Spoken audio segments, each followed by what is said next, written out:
పాత నిబంధనలో సౌలు ఒక గాడిద కాసుకునే వ్యక్తి, ఆ వ్యక్తికి ఆ సామర్థ్యం లేదు, రాజు అయ్యే సామర్థ్యం అయినప్పటికీ కూడా ఎప్పుడైతే దేవుని ఆత్మ సౌలు మీద దిగొస్తుందో, పరిశుద్ధ ఆత్మ ఎప్పుడు సౌలు మీద పైకి దిగొస్తాడో అప్పుడు జరిగింది ఏంటంటే అక్కడ రాయబడింది సౌలుకి కొత్త మనసు పుట్టింది. ఈ రోజు ఖచ్చితంగా చెప్తున్నా, మీరు బాప్తిజం తీసుకోవడానికి 100 అవకాశాలు రా.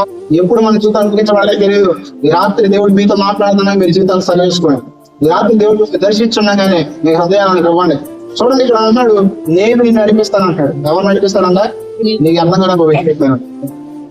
యేసు ప్రభు శిష్యులు 3.5 సంవత్సరాలు వాక్యం విన్నారు యేసు ప్రభుతో, విన్నారా లేదా? పేతురు గారు ఏమన్నాడంటే నిన్ను ముట్టుకోవాలంటే ఫస్ట్ నన్ను ముట్టుకోవాలంటాడు. తర్వాత తోమా గారు అయితే చాలా భయంకరమైన అవిశ్వాసాలు చూపిస్తారు. అవిశ్వాసి ఎవరంటే మీ బైబిల్ ఫస్ట్ బుక్ వచ్చేది అంటే తోమా గారు. అలా కదా, ఇలాంటి వ్యక్తులు క్రీస్తు కొరకు ఒక బలమైన సాధనాలకు ఎలా వాడబడారంటే కారణం ఒకటే, పరిశుద్ధాత్మతో నింపబడి. అవునా కదా? ఎప్పుడు మీరు పరిశుద్ధాత్మతో నింపబడ్డాలో జరిగింది ఏంటంటే వారు దేవుని కొరకు బలమైన సాధనాలకు మార్చబడ్డారు.